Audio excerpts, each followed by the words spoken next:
Hello, my brothers and sisters in Christ. Hello. Well, hello and welcome to A Word of Utterance. I am your host, Scheherazade, and today I would like to talk to you about the Jesus fast. What kind of fasting did Jesus do when he was here?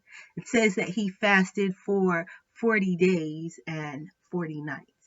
And I want to stop right there and just tell you that I had a revelation about the number 40. 40 is exactly 5.7 weeks. And when you numbers mean something in Hebrew. And when you think about these numbers, the number 5 meaning grace and the number 7 meaning wholeness and perfection, then for 40 days, he was grace, wholeness, and perfection. For 40 nights, he was grace, wholeness, and perfection.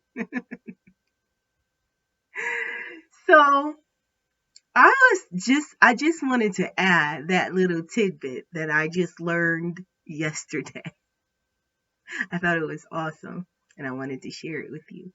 But if you saw my video last time on what is the wilderness, you heard me say that this is where Jesus went to after John baptized him. And I'm sure that if you heard me say that, you wondered, well, then what kind of fast did Jesus do? And I assure you that it was not a fast of food and water as we have come to understand food and water. Because to him, food and water are the word.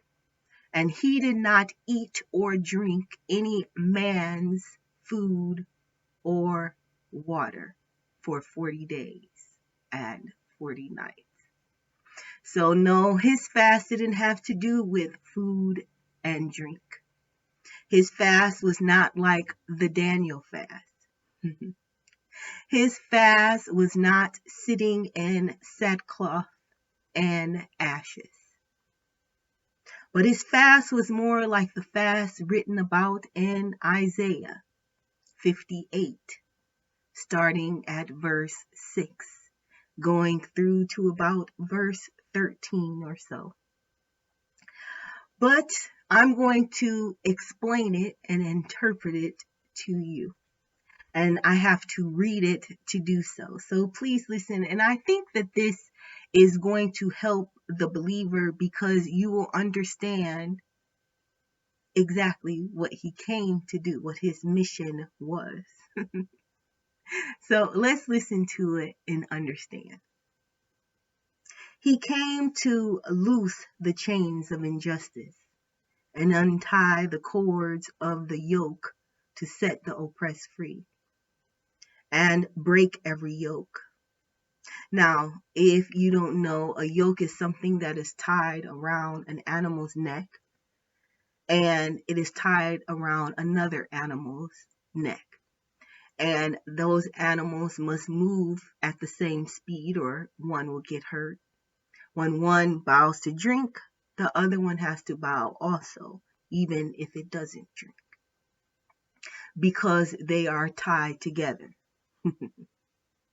So this is what he came to break, to share his food with the hungry and provide the poor wanderer with shelter.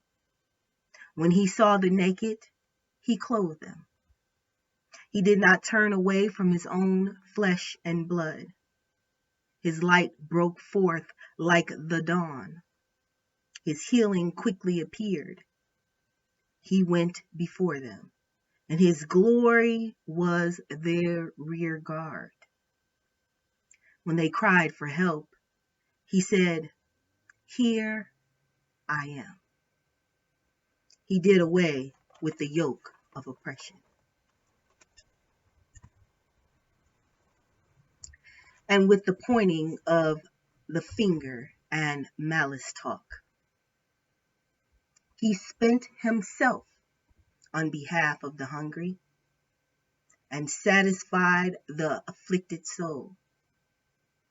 His light rose in obscurity, and he made the darkness be as the noonday. He guided them continually and satisfied their souls in drought and waterless places. He made fat their bones. And if you think about the man with the withered hand, he made fat their bones. He was a spring of water whose water never failed. And those who believed in him built up the waste places and rose up the foundations of many generations. He was the repairer of the breach, the restorer of the paths to dwell in. He restored the Sabbath back to the Lord's day. And after he had fasted, he was hungry. And the devil came to tempt him. He was starving for justice and water. He was starving for justice. Well, next time on A Word of Utterance, I want to talk about the temptations that Jesus faced, because some we know, as it is written plainly, and some we may not know, as it is written in a hidden form. So I would like to tell you about the hidden form as we discuss the one that is written for us to read. So I hope you will join me next time on A Word of Utterance. And I hope that you are blessed.